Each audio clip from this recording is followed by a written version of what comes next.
Welcome back, beautiful bass fishing people. This week we have a very exciting topic. We're going to talk about jerkbaits. This is a bait that everybody should learn to fish.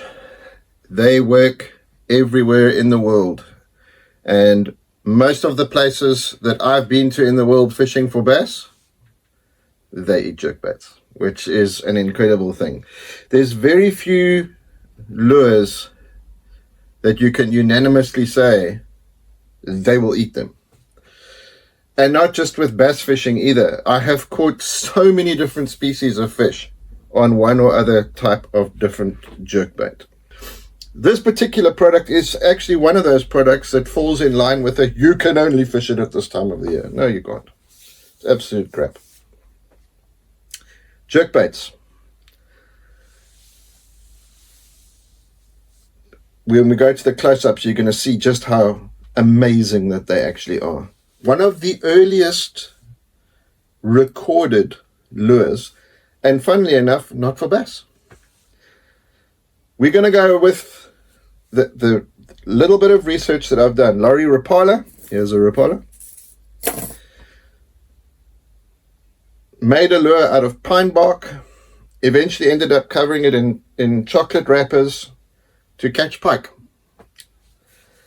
And that has spawned a business. You cannot believe the size of Rapala, or Rapala as they say it in the States.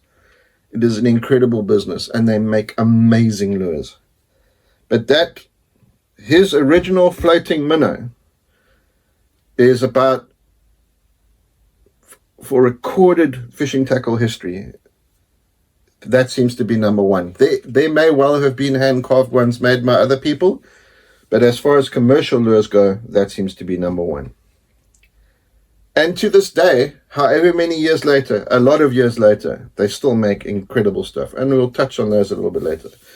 We're going to talk about the evolution of the jerkbait and that kind of stuff, which is very cool. Lots of interesting stuff, lots of helpful stuff to help you make decisions when you go out and start fishing jerkbaits. Right.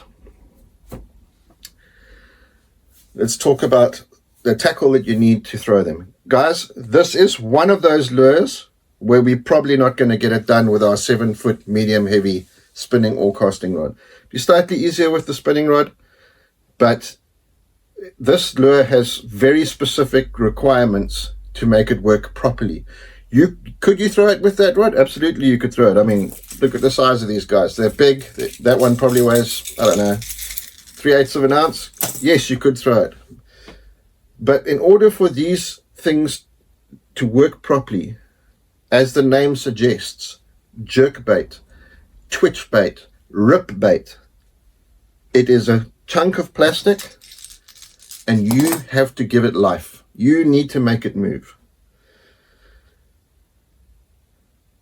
My recommendation for jerkbaits is usually shorter rods. And that is because a lot of the time, and we'll talk about the retrieves as the video goes on, you would fish your rod in a downward position with jerks of varying violence, depending on how you do it. And a lot of the time, even with taller guys, with particularly some of the Japanese style jerkbaits, they need to be worked quite vigorously, and you just end busting tips off your rod on the side of the boat or on the bank if you're fishing off the bank. So the shorter rods are my recommendation. My personal rod that I have is a 6'9" medium. It is made specifically for jerkbait fishing. It is a Kistler rod in this case. And what it has is, because it's made for jerkbaiting, the way that they've done the blank is very specific. So it has a fast tip.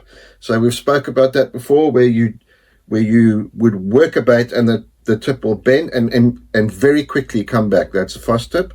But in the midsection of the rod, it is moderate. And why is that? That is because, like we discussed with the lipless crankbaits, when fish hit jerkbaits, they tend to turn and want to dive or swim away, as I call it, tear away. And the hooks on most jerkbaits are fairly small, so they could very easily tear the hooks out of their mouth. So you want that fast tip to work the bait, but you want the more moderate or parabolic action from about the fourth eye down all the way to the grip. Number one, to allow that rod to bend when the fish tears away, and also so that when you're fighting the fish, that the rod takes the punishment. And what I mean by that is, a lot of the time when you fish jerkbaits, you don't use very heavy line. So we're going to transition into the line after I've spoken about the reels, but it's not a technique where you would normally use heavy line. Okay. So the reels are absolutely not important in this, guys. Any of your current reels that you have, bait casting or spinning, no problem. But the reel in this particular case, its sole job is to hold line. You do not need to have a fast reel to fish a jerkbait, so you don't need a special reel to fish a jerkbait. My personal reel that I use for jerkbait fishing is a 6.3 to 1. Line, as I just mentioned, the one thing that we need to get straight with jerkbaits right now is that they are not baits that like to be bullied. It's a very slim profile bait.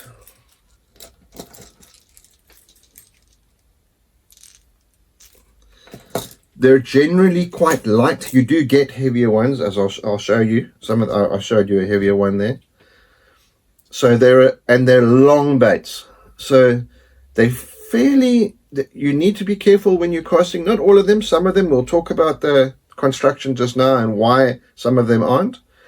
But you put them on heavy line and it adjusts the whole action of the jerkbait. So the maximum, and bear in mind, guys, here we're talking about normal jerkbaits, not big giant ones, just normal size jerkbaits, and we'll talk about the size. The maximum kind of line that you would want to fish a jerkbait on is probably around about the 12 pound area. There are times, especially when you're fishing around heavy timber, where you could go to 15 pound.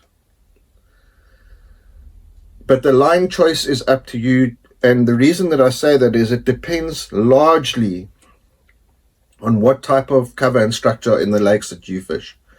So, and also what type of jerkbait you fish. If you're fishing a floating jerkbait, something like this, and we'll talk about this, guys, don't worry. This is a floating jerkbait. You maybe don't want to use fluorocarbon with that because the fluorocarbon will sink the bait. So you may want to use monofilament if you like to fish floating jerkbaits. I use 10 pound fluorocarbon for just about all my jerkbait fishing. Guys that are using the spinning reels, absolutely no problem. You're using the braid. You just have to be a little bit careful, and that's where the rod choice that I mentioned comes into play. Spinning rods are in fact fairly good for throwing jerkbaits. Can't believe I said that. But they are. It's just a fact. A lot of the manufacture of jerkbaits, the jerkbaits are light, so they are a lot easier to throw on a spinning rod. Some of them are fine for throwing on casting rods, and then you can make your choices accordingly. So 10 pound fluorocarbon for me doesn't overpower the jerkbait, and what I mean by that is that it doesn't kill the action of the jerkbait. So if you were using a bait casting rod, say under normal circumstances 10 to 12 pound fluorocarbon, and maybe if you've got around heavier timber, say you were fishing somewhere like Texas or something like that, or even if you were fishing around heavier vegetation in somewhere, say like Florida, where you know that there's at some point during the day you're going to get stomped by a big fish and it's going to turn and go into the vegetation. Even if you're not fishing in vegetation but around vegetation, maybe 15 pound would be appropriate for those circumstances. The spinning rod, 20 to 30 pound braid, no problem. And then the leader of your choice, depending what jerkbait you've selected to fish on those particular days. There's some confusion when it comes to the nomenclature or how they break jerkbaits down into categories. It's very tricky because it's more about the companies calling their bait a certain thing. So some companies may say it's a jerkbait. Some companies may say it's a twitch bait or a rip bait. And a lot of that has got to do with the construction of the lip. Now, I'll show you that when we start doing the construction of the baits. But essentially, the only way, all the research I've done suggests that it's the lip, the size of the lip. So a rip bait may have a smaller lip, a jerk bait may have a slightly longer lip, a twitch bait may have just about no lip at all. Even for me, guys, I've been using jerk baits since I was probably 10 years old. And we're just going to call them jerk baits for the sake of this video.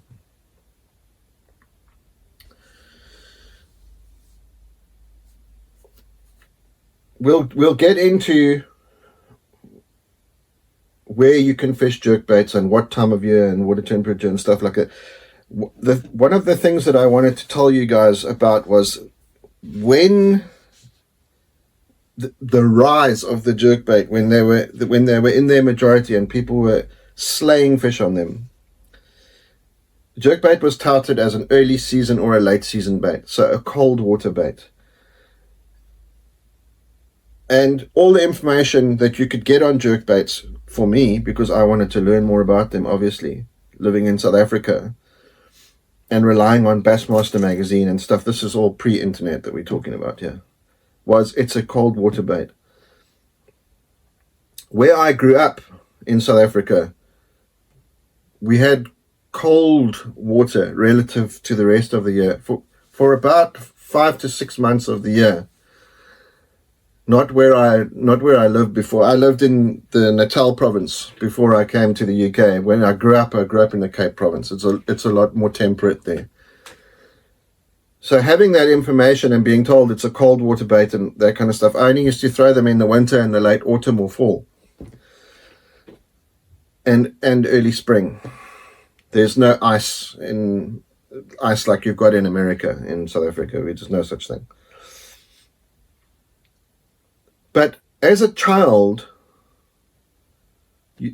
I didn't really take those things to heart because as a child, my dad bought me a new lure to throw. I don't care what time of year it is. When I go fishing, I'm throwing it.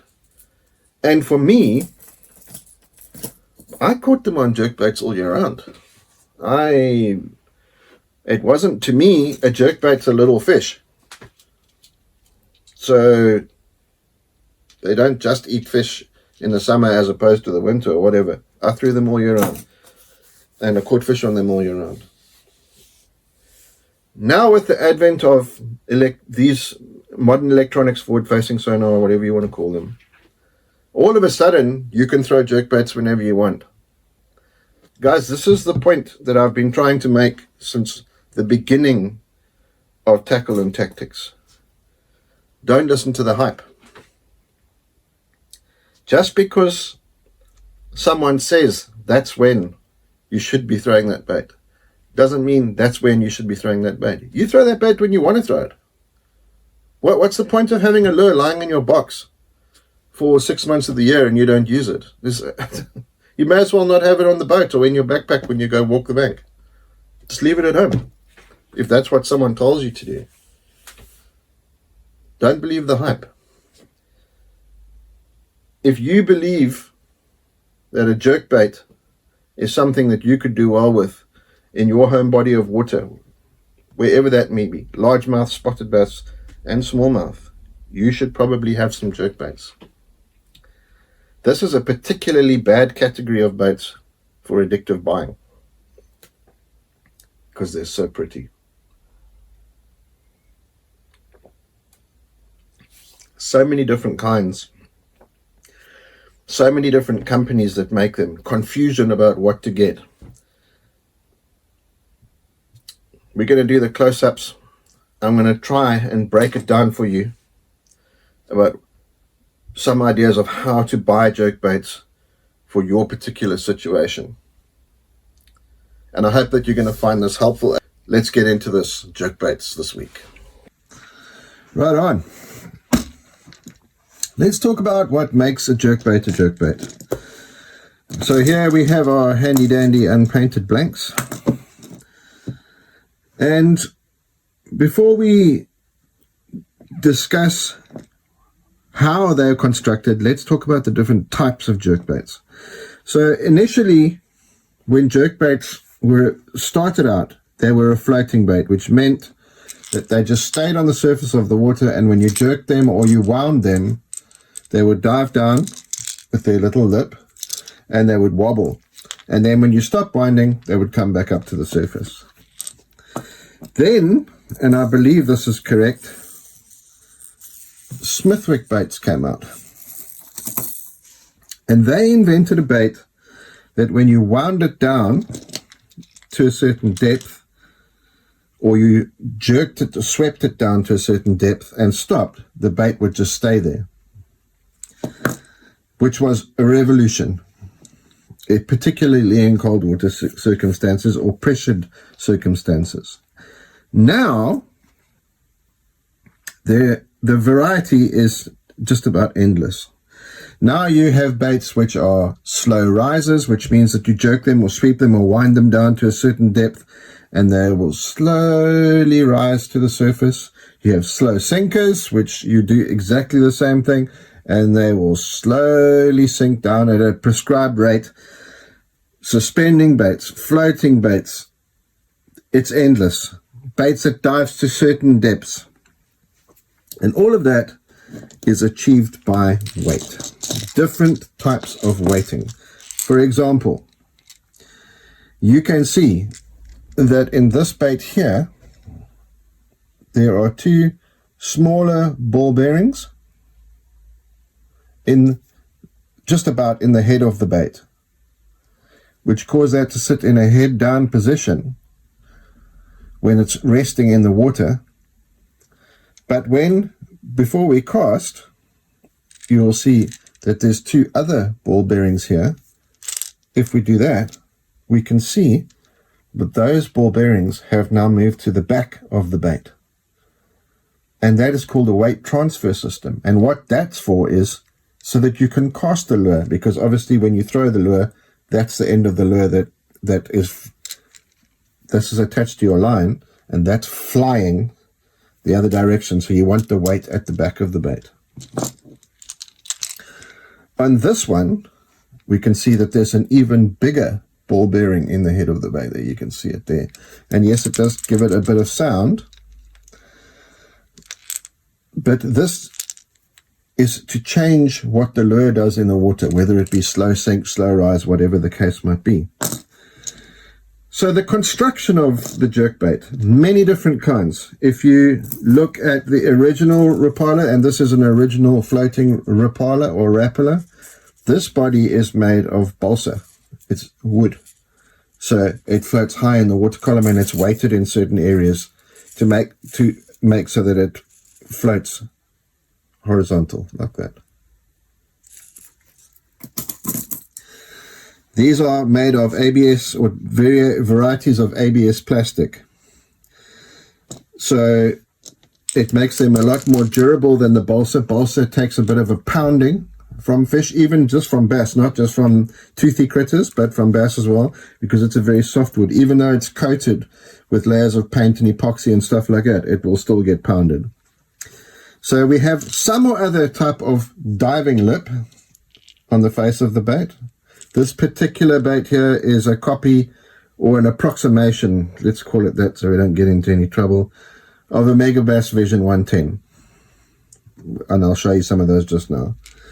On this size bait, which is a 110 size bait, 110 millimeters, I think that equates to about 5 inches. There's 3 hook hangers, 1, 2, 3, and then the line tie at the front. You do get obviously different varieties of bait. There's one that only has 2 hooks on it. Another small guy there. But with jerkbaits, everything is controlled by this guy here, the diving lip and the weighting of the bait, however that particular bait is weighted. So for example, this bait here, these are the ones that I paint myself, dives on a very good day, will dive on the sweep or the wind to 5 or 6 foot. If you're more erratic with it, you can get it to around 7 or 8 feet. This here is a Rapala Shadow Wrap. Has a much smaller bill. Now this one has been touted as a rip bait. It stays closer to the surface, but it's a lot more erratic action. It has a much thinner body and a much flatter body, which is what causes it to be erratic in the water. This is the original Smithwick guy that we discussed, the original suspending bait, and that's got some very tiny little rattles in it as well. So this bait you would wind down, or you would sweep down to the prescribed depth. There's many different varieties of it, and it will just sit there like that, and then you can just move your rod tip to make the boat roll or move. Then we get into baits which are made to go slightly deeper. So for example, this is a Lucky Craft Pointer XT. You can see the different size of the lip there. It's made to dive deeper. And I don't think this is a suspending one. I think this one just runs deeper. So that's a Lucky Craft Pointer XD. This one here I think is a Lucky Craft Stacy. Yes, it is. And this is a suspending bait. So this gets down to the depth where you want it to be, and then it will just sit there. These baits with the bigger lips obviously get a lot deeper than the baits with the smaller lips. So that's all great, and that's fantastic, and many different varieties and stuff that you guys can research yourself. Obviously I'll give you some recommendations. But what about the paint? What's the deal with the paint? Well, this is something that I've been wanting to bring up in a couple of episodes, but I thought I would leave it until we got to jerkbaits. Sip of coffee there, guys. So something that I want to explain, and this is how I see it. There's 3 ways that you can determine what color bait you want to buy. The first one, what we're trying to do is we're trying to mimic some or other type of bait fish species. For example, this is a bait that Rapala did specifically for South Africa that mimics a type of bait fish in South Africa. It's beautiful. But that is to specifically mimic a bait fish. This is an X-Wrap, by the way, Rapala X-Wrap. Then here's one of the baits that I've painted. That one is a yellow perch. It's just one of my favorite colors. It's my version of a yellow perch. Then we start getting into the more expensive and beautiful megabass baits. It's got silver on the sides and green, then some dark on the top, whitish colored belly, dark around the eyes, also some kind of a bait fish representation, but also you get the flash with it. And then we get to baits which are, so we'll say that those are the bait fish type colors. Then we get to baits which are reactive type colors. So baits which are heavily foiled, which create flash in the water. So when they roll on their side like that and they catch the sun, they flash. So the bass might not necessarily eat these because it looks like a bait fish, but they might react to the bait because it's flashed near them. So, and some of the colors you may find outlandish, but they're made like that for a reason, and that's to create a reaction from the bass. So then we would look at a color like this, which there may be bait fish like this in other countries, but I don't know of any in the countries I've fished in. So this is called a clown pattern. There is a different name for it in this brand. This is a Lucky Craft Pointer, but the clown pattern is a red head, chartreuse back, silver sides, and in this particular case, it's got red dots on the side, silver belly. So that is a reaction type bait. And you can see this particular color is obviously significant to me because I have two different sizes of it. Pause for thought there, guys. Clown pattern. And then one of my favorites, which I strangely do not have laid out here, would be something like a bone pattern. We've covered bone when we did the poppers. It's just like an off-white color. This there, that's sort of a bone. That's more like a pearlized bone. But this is a flash bait. This has got holographic foil in it. It's got beautiful paint. This is a Rapala again, a shadow wrap. And then that may even be a glow-in-the-dark color on the belly. But you can see it flashing there when I turn it in the light. Or I hope you can see it flashing. A reaction type bait. And the third one, and this is a little bit more obscure, but is a bait that would be locally applicable to the bait fish in your particular lake. Or not even that, just a color that works in your specific area. And an example of that would be, say, this little guy. It's almost a sexy shad type color. It has chartreuse on the belly, blue on the back, and pearl or silver on the sides.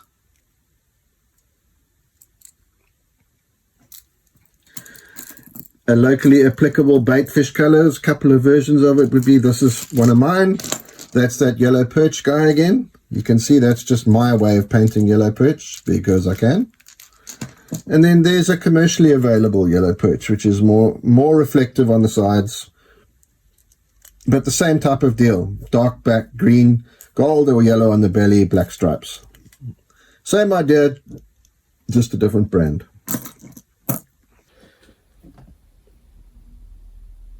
Whew, this is a big subject. I think we're going to leave it there for today. We'll pick this up again tomorrow and finish it out. Very interesting category, guys. And I'll see you in the morning.